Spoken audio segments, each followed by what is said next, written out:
Monólogo de Isabel viendo llover en Macondo, de Gabriel García Márquez. El invierno se precipitó un domingo a la salida de misa. La noche del sábado había sido sofocante, pero aún en la mañana del domingo no se pensaba que pudiera llover. Después de misa, antes de que las mujeres tuviéramos tiempo de encontrar el broche de las sombrillas, sopló un viento espeso y oscuro que barrió en una amplia vuelta redonda el polvo y la dura yesca de mayo. Alguien dijo junto a mí, es viento de agua, y yo lo sabía desde antes, desde cuando salimos al atrio y me sentí estremecida por la viscosa sensación en el vientre. Los hombres corrieron hacia las casas vecinas con una mano en el sombrero y un pañuelo en la otra, protegiéndose del viento y la polvareda. Entonces llovió, y el cielo fue una sustancia gelatinosa y gris que aleteó a una cuarta de nuestras cabezas. Durante el resto de la mañana mi madrastra y yo estuvimos sentadas junto al pasamano, alegres de que la lluvia revitalizara el romero y el nardo, sedientos en las macetas después de 7 meses de verano intenso, de polvo abrasante.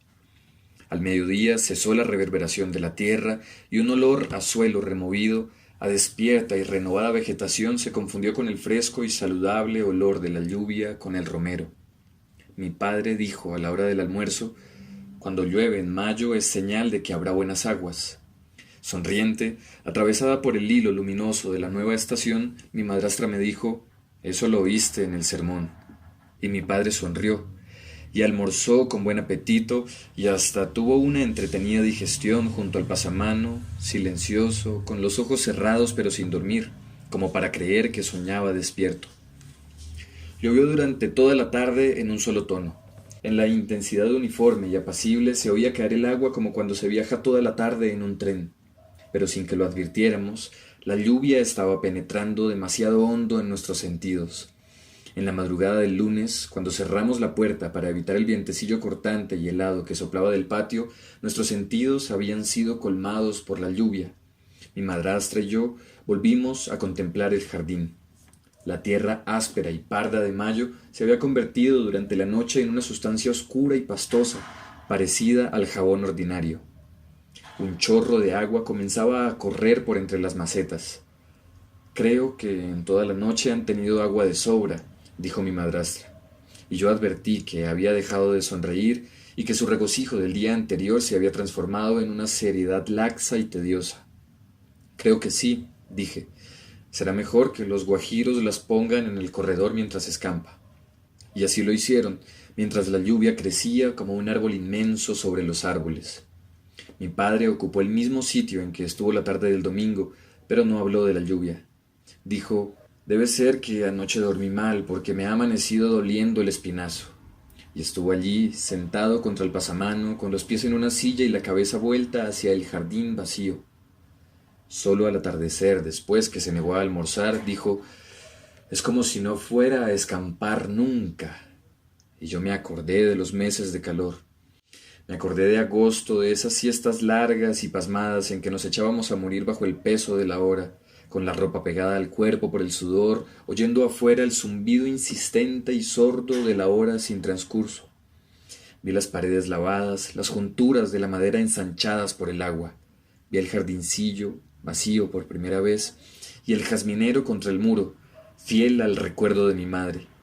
Vi a mi padre sentado en el mecedor, recostadas en una almohada las vértebras doloridas y los ojos tristes, perdidos en el laberinto de la lluvia. Me acordé de las noches de agosto en cuyo silencio maravillado no se oye nada más que el ruido milenario que hace la tierra girando en el eje oxidado y sin aceitar. Súbitamente me sentí sobrecogida por una agobiadora tristeza.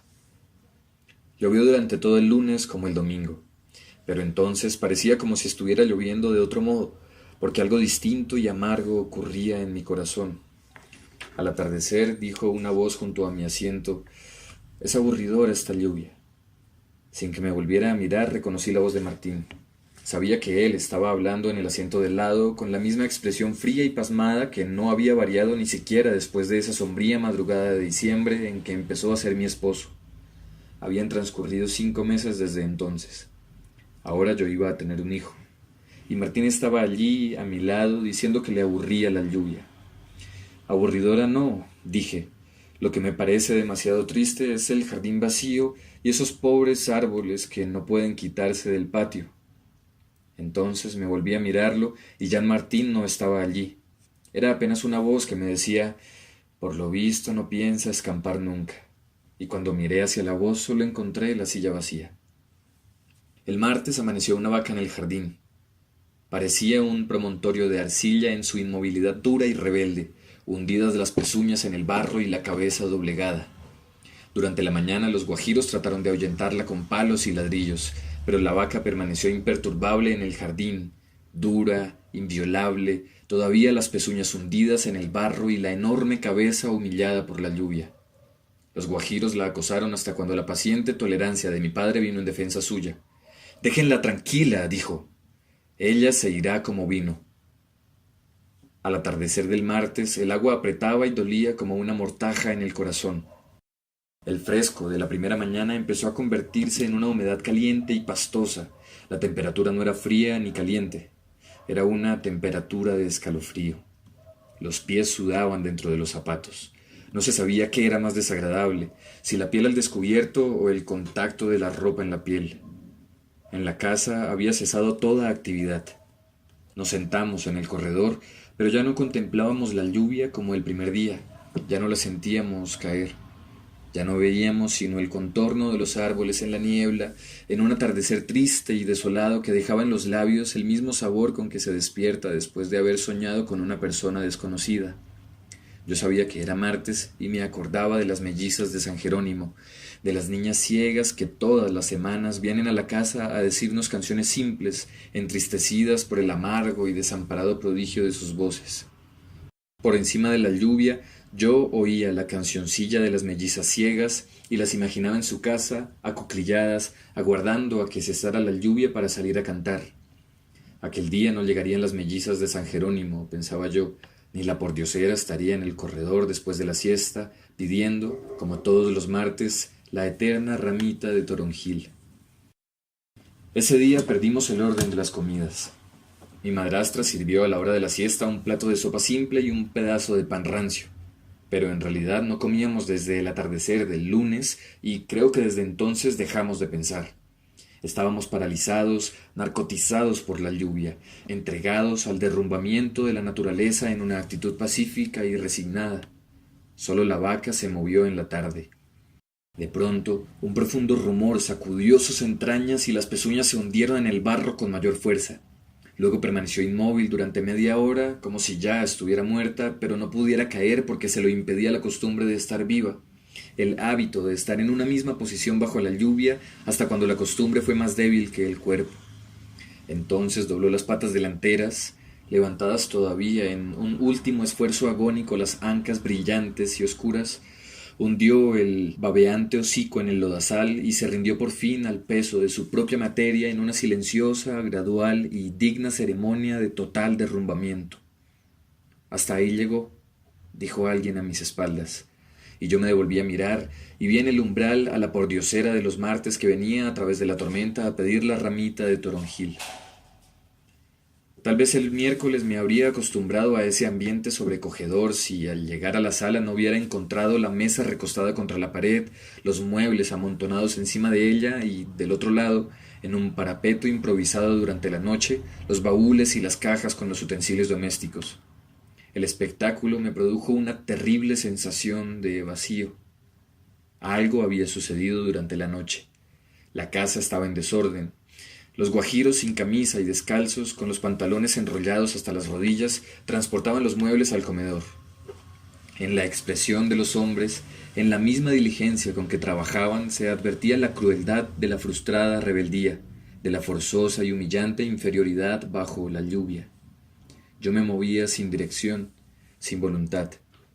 Me sentía convertida en una pradera desolada, sembrada de algas y líquenes, de hongos viscosos y blandos, fecundada por la repugnante flora de la humedad y las tinieblas. Yo estaba en la sala contemplando el desierto espectáculo de los muebles amontonados cuando oí la voz de mi madrastra en el cuarto advirtiéndome que podía contraer una pulmonía. Solo entonces caí en la cuenta de que el agua me daba a los tobillos, de que la casa estaba inundada, cubierto el piso con una gruesa superficie de agua viscosa y muerta. Al mediodía del miércoles no había acabado de amanecer, y antes de las 3 de la tarde la noche había entrado de lleno, anticipada y enfermiza, con el mismo lento y monótono y despiadado ritmo de la lluvia en el patio.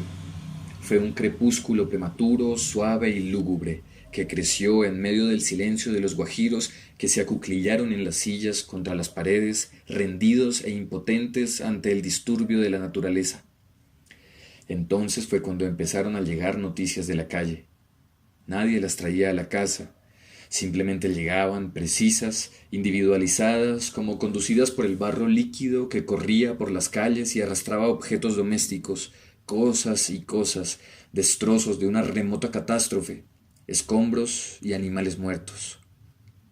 Hechos ocurridos el domingo, cuando todavía la lluvia era el anuncio de una estación providencial, tardaron 2 días en conocerse en la casa. Y el miércoles llegaron las noticias como empujadas por el propio dinamismo interior de la tormenta. Se supo entonces que la iglesia estaba inundada y se esperaba su derrumbamiento. Alguien que no tenía por qué saberlo dijo esa noche: «El tren no puede pasar el puente desde el lunes. Parece que el río se llevó los rieles». Y se supo que una mujer enferma había desaparecido de su lecho y había sido encontrada esa tarde flotando en el patio.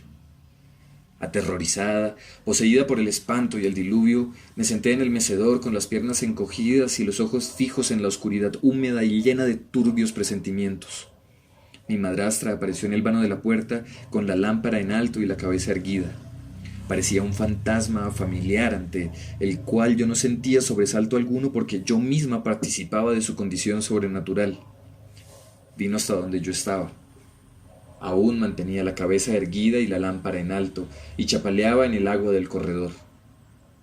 «Ahora tenemos que rezar», dijo, y yo vi su rostro seco y agrietado como si acabara de abandonar una sepultura o como si estuviera fabricada en una sustancia distinta de la humana.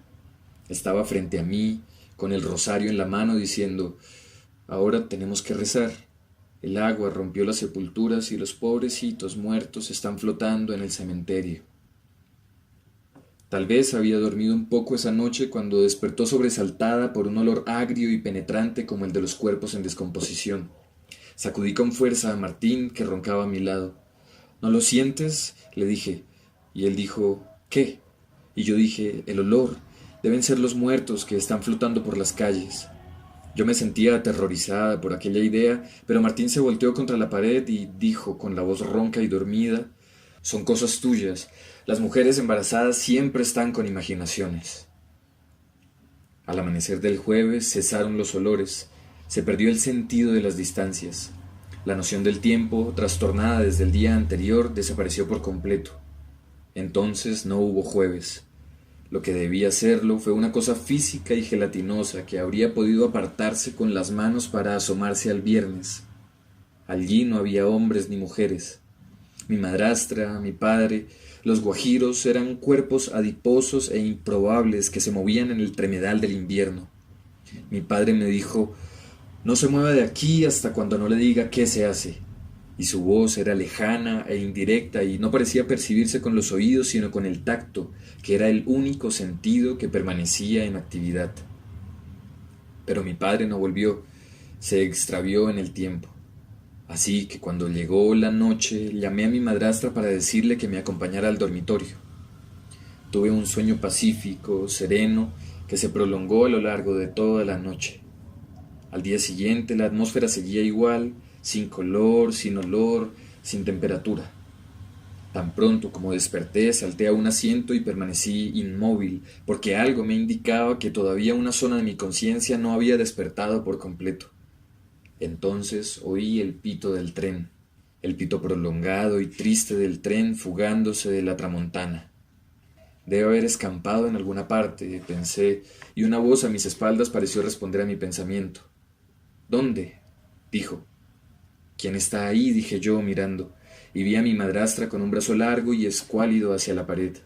«Soy yo», dijo, y yo le dije: «¿Lo oyes?», y ella dijo que sí, que tal vez habría escampado en los alrededores y había reparado las líneas.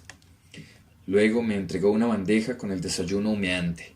Aquello olía a salsa de ajo y a manteca hervida. Era un plato de sopa. Desconcertada le pregunté a mi madrastra por la hora, y ella, calmadamente, con una voz que sabía postrada resignación, dijo: Deben ser las 2:30, más o menos. El tren no lleva retraso después de todo. Yo dije: ¿Las 2:30? ¿Cómo hice para dormir tanto? Y ella dijo: No has dormido mucho, a lo sumo serán las 3. Y yo, temblando, sintiendo resbalar el plato entre mis manos: Las 2:30 del viernes, dije. Y ella, monstruosamente tranquila: Las 2:30 del jueves, hija. Todavía las 2:30 del jueves. No sé cuánto tiempo estuve hundida en aquel sonambulismo en que los sentidos perdieron su valor. Solo sé que después de muchas horas incontables oí una voz en la pieza vecina, una voz que decía: Ahora puedes rodar la cama para ese lado. Era una voz fatigada, pero no voz de enfermo, sino de convaleciente. Después oí el ruido de los ladrillos en el agua. Permanecí rígida antes de darme cuenta de que me encontraba en posición horizontal. Entonces sentí el vacío inmenso, sentí el trepidante y violento silencio de la casa, la inmovilidad increíble que afectaba a todas las cosas, y súbitamente sentí el corazón convertido en una piedra helada. Estoy muerta, pensé. Dios, estoy muerta. Di un salto en la cama. Grité: ¡Ada! ¡Ada! La voz desabrida de Martín me respondió desde el otro lado: No pueden oírte porque ya están afuera. Solo entonces me di cuenta de que había escampado y de que en torno a nosotros se extendía un silencio, una tranquilidad, una beatitud misteriosa y profunda, un estado perfecto que debía ser muy parecido a la muerte. Después se oyeron pisadas en el corredor. Se oyó una voz clara y completamente viva. Luego un vientecito fresco sacudió la hoja de la puerta, hizo crujir la cerradura y un cuerpo sólido y momentáneo, como una fruta madura, cayó profundamente en la alberca del patio. Algo en el aire denunciaba la presencia de una persona invisible que sonreía en la oscuridad. Dios mío, pensé entonces, confundida por el trastorno del tiempo. Ahora no me sorprendería de que me llamaran para asistir a la misa del domingo pasado.